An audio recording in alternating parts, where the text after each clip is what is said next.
कटरे काटिले टिके सुविधा पनिक काटिले टिके लेट हम देखो ये गोटे गोटे कर सुखाई पड़ो। हाय सांग मैंने गोटे नुआ भिडियो आपको बहुत बहुत बहुत स्वागत।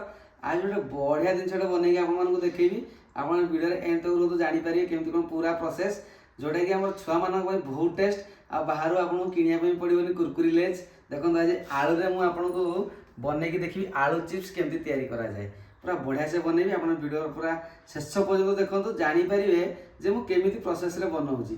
चलते आलू नहीं आसी पानी आनी तार कटर मेसीन आनी कटर मेसीन नथिले भी पनिक काटिक करेंगे। चलते आ डेरी न करी आलू गुड़ा बढ़िया से धोईदे माने आगे धोईदे कौन कि धोयापी पड़ोनी धोईदे तापर प्रोसेस को जावा केमती कौन हो आलू गुड़ा आगे धोई दूँ।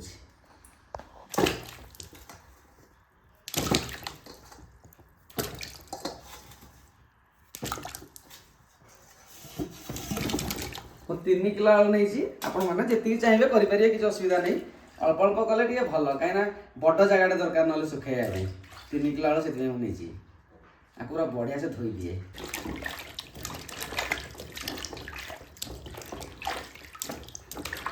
एना नुआ आलू सस्ता अच्छी आपण मैंने चाहिए भी घरे करके रखिए नुआ आलूटा बढ़िया हुए कहीं नुआ आलूटा पूरा देखते के चिकन अच्छी आलूटा नुआ आलूटा केवल चिकन थाए बोली बढ़िया हुए भल भाव में धोईदेली आगे खोलीदे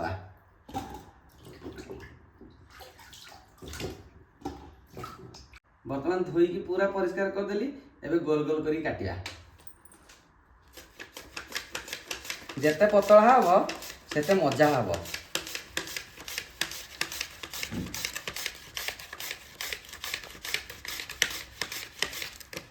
देखो केते बढ़िया बढ़िया पूरा पतला ये पतला हवा दरकार ताहले बढ़िया लगे खाइबा चिप्सटा देखुन तो केते पतला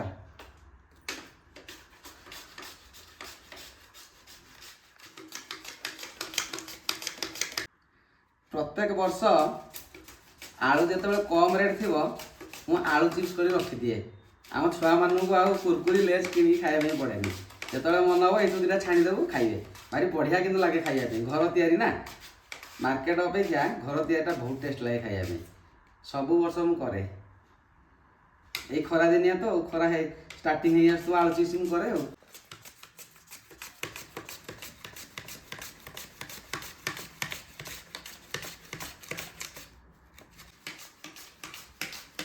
प्रत्येक वर्ष मु करे किंतु मु केबे वीडियो करनथली मु कहली ना ये वर्ष सांग मान सहित वीडियोटा शेयर करदवा जे चाहिए से करिकी खाई परिवे सेति वीडियोटा मु कहली ना शेयर करदवा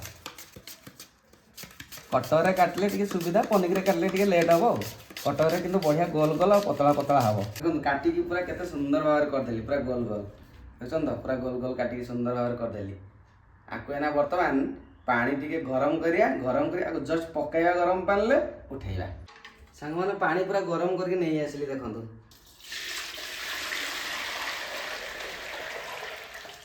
पानी पूरा गरम हो जाइए टिके लुण पकाइदवा लुण पकईदे कौन कि जो कंचा आलूर स्मेलटा पलैब आ कंचा कंचा लगे तापर आको पकाइबा आलू गुड़ाक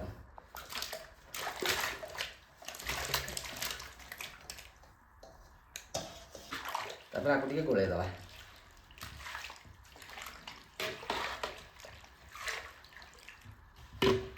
बेसी समय रखिबानी गोटे मिनिट के रखिया गरम पानी रे बेसी समय रखिबानी बेसी समय रखिले सीझीगला बढ़िया से सुखीबनी बर्तमान आपको छाणीदवा सब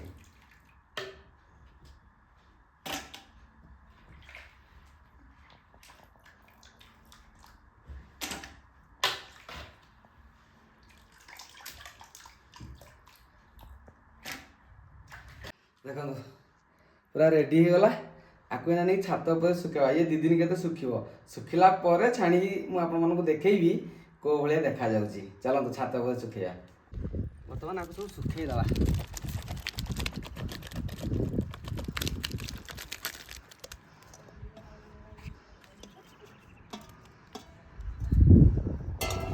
आपको पूरा गोटे गोटे कर सुखाइबा पड़ो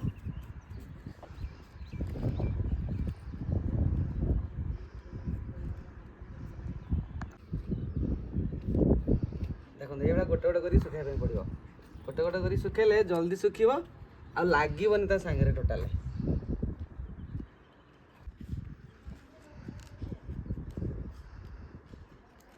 ଦେଖନ୍ତୁ ବଢ଼ିଆ ଭାବରେ ସଫରେ ଶୁଖେଇଦେଲି। ଇଏ ବର୍ତ୍ତମାନ 2 ଦିନ ଶୁଖିବ। 2 ଦିନ ଶୁଖିଲା ପରେ ପୁରା ରେଡ଼ି ହେଇଯିବ। ଆକ୍ଚୁଆଲି ସାଙ୍ଗମାନେ ଆଳୁ ଚିପ୍ସ କି ପୁରା ରଡ଼ ଖରା ଦରକାର। ଖରାଟା ଯେତେ ଜୋରସେ ରହୁଥିବ ସେତେ ଜଲ୍ଦି ଶୁଖିବ ଆଉ କଳା ପଡ଼ିବନି ଆଳୁଟା ଟୋଟାଲ। ଆଜି ଟିକେ ଖରା ଏତେ ନାହିଁ, ଦେଖୁଛନ୍ତି ଖରା ଟୋଟାଲ ବି ନାହିଁ ଆଜି। ଖରା ନାହିଁ, ପୁରା କାଉଁଳିଆ ପାଗ କରିଛି, ତଥାପି ଶୁଖିଲାଣି। ଏତିକି ଏତିକି ଶୁଖି ଶୁଖି ଆସିଲାଣି। ଏହା ସବୁ ଶୁଖି ଆସିଲାଣି, ଟିକେ ଟିକେ ଶୁଖି ଶୁଖି ଆସିଲାଣି। ଜୋସରେ ଖରାଟା ହେଲେ ଟିକେ ଭଲ ଶୁଖିଯାଏ, ସାଙ୍ଗେ ସାଙ୍ଗେ ଜଲ୍ଦି ଟିକେ ଶୁଖିଯାଏ। ଆଉ ଏତେ ଆଳୁଟାକୁ କଳା ପକାଏନି। ଆଉ ଆଜି ଖରାରେ ଠିକ୍ସେ ନେବ, ଆଳୁଟା ଟିକେ କଳା ପଡ଼ିଯିବ, କିନ୍ତୁ ଛାଣିଦେଲେ ଧଳା ହେଇଯିବ। ଆଳୁ କଳା ପଡ଼ିଗଲେ ବି ଛାଣିଦେଲେ ଧଳାଟା ହେଇଯିବ। ଧଳା ହେବ ହିଁ ହେବ, କିନ୍ତୁ ଖରାଟା ଟିକେ ଜୋରସରେ ଦରକାର ହୁଏ। ଆଉ କେତେ କ'ଣ ଶୁଖିଲା ଚାଲନ୍ତୁ ଟିକେ ଦେଖିଦେବା। କାଲି ଯେତେବେଳେ ଶୁଖେଇକି ଗଲି ଠିକ୍ ଅଧଘଣ୍ଟେ ପରେ ଝିପି ଝିପି ବର୍ଷା ଷ୍ଟାର୍ଟ ହେଇଗଲା। ବର୍ଷା ଷ୍ଟାର୍ଟ ହେଇଗଲା, ଭଲସେ ଶୁଖି ପାରିଲାଣି। ପୁଣି ଘରେ ତାକୁ ଫ୍ୟାନ୍ରେ ଶୁଖେଇଛି। ଆଉ ଆଜି ଟିକେ ସକାଳୁ ସକାଳୁ ଖରା ହେଇଛି, ଆଣିକି ମୁଁ ତାକୁ ଶୁଖେଇଛି। ଦେଖନ୍ତୁ ଏତିକି ଶୁଖିଲାଣି, ଶୁଖି ଆସିଲାଣି, ମାନେ 70% ଶୁଖିଛି, ଆଉ 30% ଅଛି। ଆଉ 30% ଶୁଖିଗଲେ ପୁରା ଶୁଖିଲା ହେଇଯିବ। ଦେଖିବା ଟିକେ ଗୋଟେ ଭାଙ୍ଗିକି କେତେ କ'ଣ ଶୁଖିଛି। ହଁ, ରଡ଼ ରଡ଼ ହେଲାଣି, ଆଉ ଟିକେ ରଡ଼ ରଡ଼ ହେବ, ଶୁଖିଗଲାଣି। ଆଉ ଟିକେ ଭଲସେ ରଡ଼ ରଡ଼ ହେଇଗଲେ ତାପରେ ଆକୁ ଛାଣିଲେ ପୁରା ବଢ଼ିଆ ଆଳୁ ଭଳିଆ ପୁରା ଡିଟୋ ବାହାରିବ, ହ୍ୱାଇଟ୍ ହେଇକି। এটা ଟିକେ ବ୍ଲାକ୍ ବ୍ଲାକ୍ ଦେଖାହେଉଛି, ଛାଣିଦେଲା ପରେ ପୁରା ହ୍ୱାଇଟ୍ ହେଇଯିବ। ଏତେ ବ୍ଲାକ୍ ହେଇନଥାନ୍ତା, ଖରାଟା ଯେହେତୁ ମାନେ କମ୍ ପାଇଲା, ଖରାଟା ପାଇଲାନି ଠିକ୍ସେ, ସେଥିପାଇଁ ଟିକେ ବ୍ଲାକ୍ ହେଇଗଲା। ଯଦି ଖରାଟା ବଢ଼ିଆ ହେଇଥାନ୍ତା ତାହେଲେ ଟାଣ ଖରାଟା ହେଇଥିଲେ ପୁରା ମାନେ ଟିକେ ହ୍ୱାଇଟ୍ ଟାଇପ୍ର ରହିଥାନ୍ତା, ନାଲିଆ ଟାଇପ୍ର ଟିକେ ରହିଥାନ୍ତା। এটা ଜଷ୍ଟ ଟିକେ ହାଲକା କାଳିଆ ଟାଇପ୍ର ହେଇଗଲା, କିନ୍ତୁ ଛାଣିଦେଲେ ହ୍ୱାଇଟ୍ ହେଇଯିବ। ଦେଖିବା ଆଜି ଖରାବେଳେ ମୁଁ ଆପଣମାନଙ୍କୁ ଛାଣିକି ଦେଖେଇବି। ଖରାବେଳକୁ ମୋତେ ଲାଗୁଛି ପୁରା ଶୁଖିଯାଇଥିବ। ଶୁଖିଗଲେ ଆଜି ଛାଣିକି ଦେଖେଇବି ଆପଣମାନଙ୍କୁ କେମିତି ହେଉଛି। ଦେଖନ୍ତୁ ସାଙ୍ଗମାନେ କେତେ ବଢ଼ିଆ ଭାବରେ ପୁରା ଶୁଖିଯାଇଛି, ପୁରା ଖଡ଼ଖଡ଼। ଦେଖନ୍ତୁ ପୁରା ଖଡ଼ଖଡ଼ ହେଉଛି। ଗୋଟେ ଭାଙ୍ଗିକି ଆପଣଙ୍କୁ ଦେଖାଉଛି, ଦେଖନ୍ତୁ କେତେ ବଢ଼ିଆ ସେ ହେଇଯାଇଛି। ଶୁଖିକି ତ ପୁରା ରେଡ଼ି ହେଇଗଲାଣି। ଆକୁ ବର୍ତ୍ତମାନ ନେଇକି ମୁଁ ଛାଣିକି ଦେଖାଉଛି ଆପଣମାନଙ୍କୁ କେମିତି ହେଉଛି ଆଳୁ ଚିପ୍ସଟା। ଆକୁ ନେଇଯିବା, ଘରକୁ ନେଇଯିବା।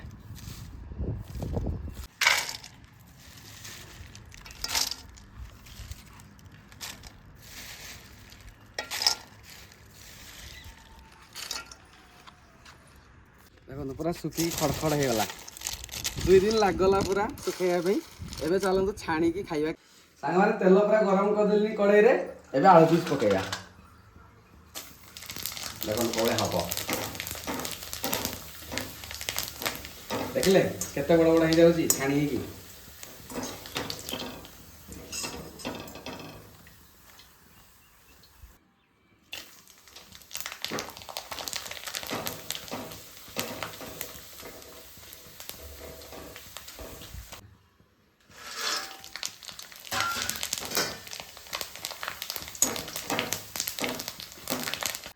ସାଙ୍ଗମାନେ ଦେଖନ୍ତୁ ପୁରା ଛାଣିକି ନେଇ ଆସିଲି। ଆଉ ଯେଉଁଟା କଳା କଳା ଟିକେ ଟିକେ ଦେଖାଯାଉନି, ଦେଖିଲେ ଟିକେ କଳା କଳା ଦେଖାଯାଉନି, ଏଇଟା ଆକ୍ଚୁଆଲି ଖରା ଅଭାବ ପାଇଁ କଳା କଳା ହେଇଗଲା ଟିକେ ଜଷ୍ଟ।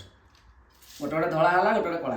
କାଲି ଯେଉଁଟା ଶୁଖେଇଥିଲି ସେଇଟା ଟିକେ କଳା ହେଇଗଲା, ଆଜି ଯେଉଁଟା ପୁଣି ଶୁଖିଲା ଆଉ ଥରେ ସେଇଟା ଧଳା ହେଇଛି। ଏଇଟା ଦେଖନ୍ତୁ ଧଳା ଅଛି, ଏଇଟା ଗୋଟେ ଗୋଟେ ଧଳା ଅଛି ପୁରା, ଆଉ ଗୋଟେ ଗୋଟେ କଳା ଅଛି। ଟିକେ ବିଟ ଲୁଣ ଦେଇଦେବା, ଟିକେ ଲଙ୍କା ଦେଇଦେଇକି ଖାଇକି କହୁଛି ଆପଣଙ୍କୁ କେମିତି ଲାଗୁଛି। ପୁରା ଘରୋଇ ଚିପ୍ସ, ବାସ୍।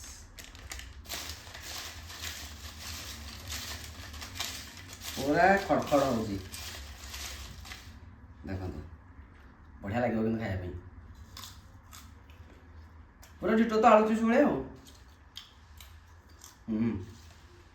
ବଢ଼ିଆ ଲାଗୁଛି କିନ୍ତୁ ଖାଇବା ପାଇଁ।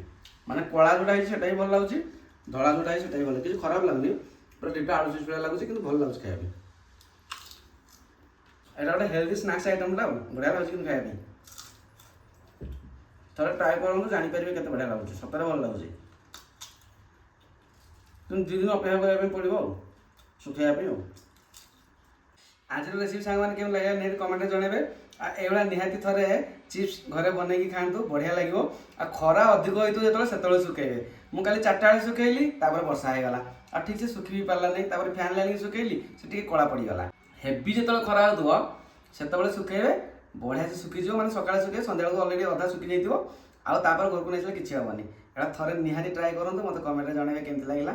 କିନ୍ତୁ ମୋତେ ତ ଭଲ ଲାଗିଲା, ଆପଣଙ୍କୁ କେମିତି ଲାଗିଲା ନିହାତି କମେଣ୍ଟରେ ଜଣାଇବେ। ଆଜି ଭିଡ଼ିଓଟି ଏଇଠି ଏଣ୍ଡ କରୁଛି। କରୁଛି। ଆଉ ଗୋଟେ ବଢ଼ିଆ ଭିଡ଼ିଓ ଦେଖା ହେବା। ରହିଲି, ବାଏ।